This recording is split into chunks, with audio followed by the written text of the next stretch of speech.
What's up, YouTube fans? Today we're going to take a look at the MakeToys TFCon Toronto 2023 exclusive from TFSource Sonic Jet, or their version of a G2 Ramjet.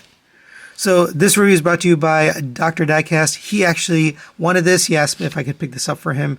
So this is going off to him after this review. Thank you for allowing me to take a look at it. Now, I have looked at pretty much every single jet that they've come out with, all of the recolors, all of the cone heads, and now this recolor of this G2 Ramjet. There is more coming. I talked to the owner of TFSource and he mentioned that stay tuned for other TFCons because they're going to be having more of these repaints. I don't know. I think they've done enough at this point, but there you go. I decided to start in jet mode here because we always start in robot mode, and I figured why not change it up since we've done so many, we looked at so many of these. But the first thing I wanted to talk about is these engines. So I missed this in my review of the original G1 version, and you really want to just fold this down. You kind of pull down on this panel, rotate this, and then fold this back up. And that allows you to have those engines complete. You know, it gives you that full look. And I thought that was just such a cool idea that they have that in there. So you can have kind of the full filled out engine. That's pretty nice. And then you're going to take these kind of larger missiles and plug those into the wing. And that's what it looks like. Really cool. You can use the null right here, or if you prefer, you can use the stubby point there if you want the shorter one, and that can go down here.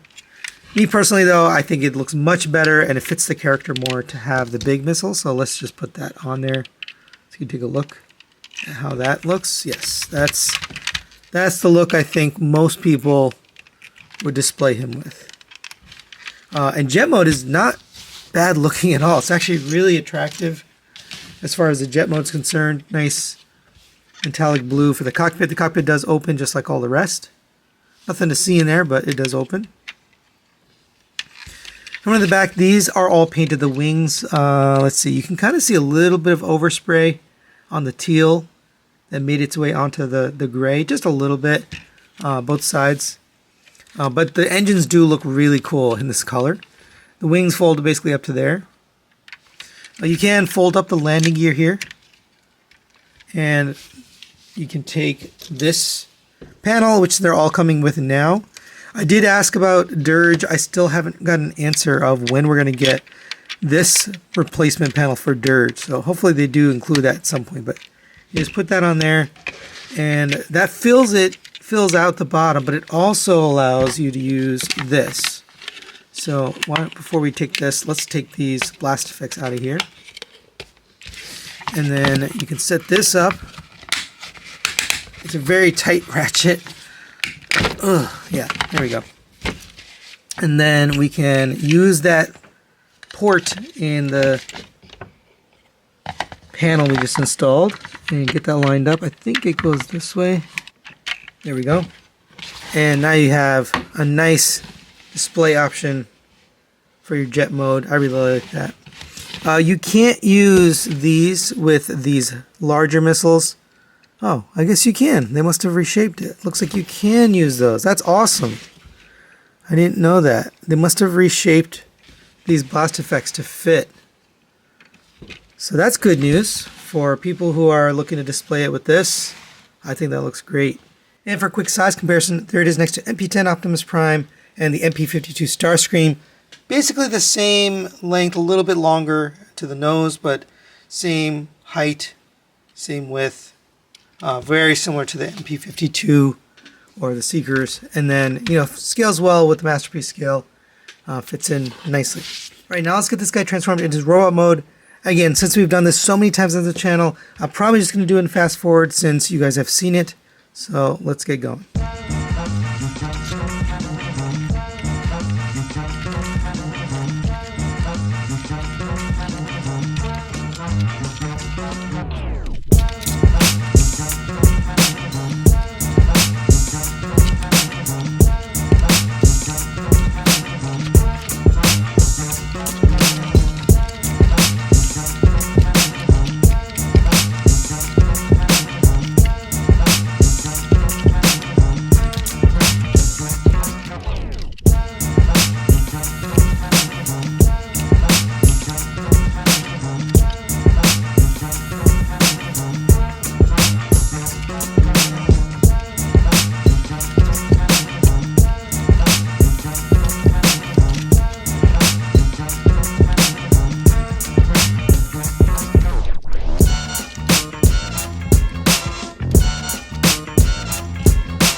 All right, and there is Sonic Jet in his robot mode.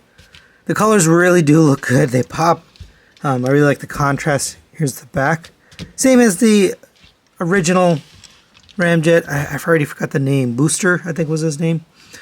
Got the nice orange and yellow paint for the knees. Some teal paint there. Nice dark painted face with yellow eyes, and then the cockpit shows up nicely here in the robot mode.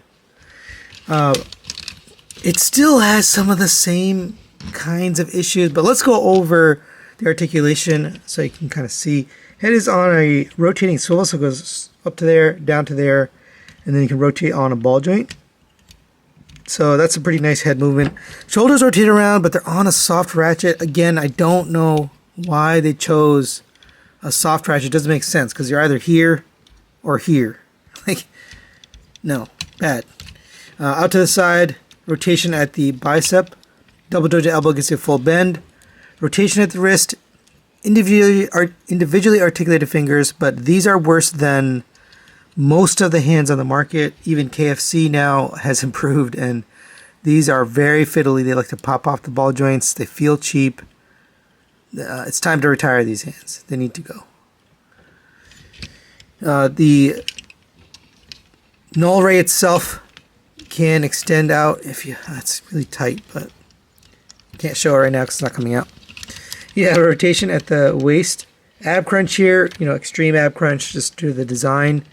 Once again, this one happens to be a little bit tighter than prior versions, but that's always been a weak point on these figures, is that bend. Luckily there is a screw there, but on my version, the first version I got of this guy, I couldn't tighten it. No matter what I did, it was still loose. Anyway, continuing down, you have hip skirts here. Move out of the way. These hip skirts pop off very easily. I don't know if you saw during my transformation. This piece is just friction fit onto there. So that likes to pop off. But this slides up and down to give you a little bit more room. So the leg can go up to there on a ratchet. There's a rear hip skirt or butt flap there. It goes out of the way. Out to the side on friction. Rotation of thigh around a universal. Double jointed knee. Doesn't get to full bend just due to the sculpt break up there. Knees are loose. And that is unfortunate because the knees are not on screws. So I can't tighten those screws. They're on pins. So just be aware of that. Ankle tilts out to there. Again, they've still included this little point. I'm not really sure why. You can extend the heel spurs back if you want a little bit more stability. And then this toe can angle downwards a little bit more. As far as accessories, you do get basically the same things as before. We get the blast effects here that we can put on his null rays. So he can be blasting some Autobots. You can also use these if you prefer to have the big missiles on his arm. I think it looks better with the small missiles, but your choice. And then we get 3 alternate faces. You get the kind of smirking face. You get the smiling, laughing face. And we get another grinning face. Oh no, and then you get the yelling face. Here we go. With the mouth basically open. And that looks good as well. You can also use the flight stand in the robot mode. If you lift up here, there's a little shape there. This will fit around that shape. It's a tight fit, but it's supposed to work. I just think either that shape has changed over time or the stand is not fitting, but it's very loosely on there. You can't get it on there, so you can get him on this flight stand, but it tends to kind of fall off, so I wouldn't put it there. I wouldn't trust it there. But there is an intent to use it with the robot mode. And for a quick size comparison, there it is next to the Magic Square Optimus Prime and the Deformation Space Thundercracker. And he does come in a little bit shorter than the DS Seekers as well as the Optimus Prime here, but similar in height to the MP52 series. So final recommendations on the MakeToys TFCon Toronto 2023 exclusive Sonic Jet. I'm going to give this a 3 out of 5. I'm going to give it a partial recommendation. If you've watched my review of the first version of this guy, you'll know the reasons why, but I'll just reiterate here. This mold is definitely suffering from mold degradation. There are issues here and there. For example, some of the pins in the knees are getting loose, and unfortunately you can't tighten them because they're not on screws. So those are just little issues like that. This hip skirt, you know, it just tends to pop off. Again, another mold degradation sign, because the fit and finish of some of the parts is changing. So it's getting looser over time, you know, little things like that. It does look really good. I think it's a great looking G2 Ramjet, especially in jet mode. I think that's where this shines. I think most people would display it in that mode.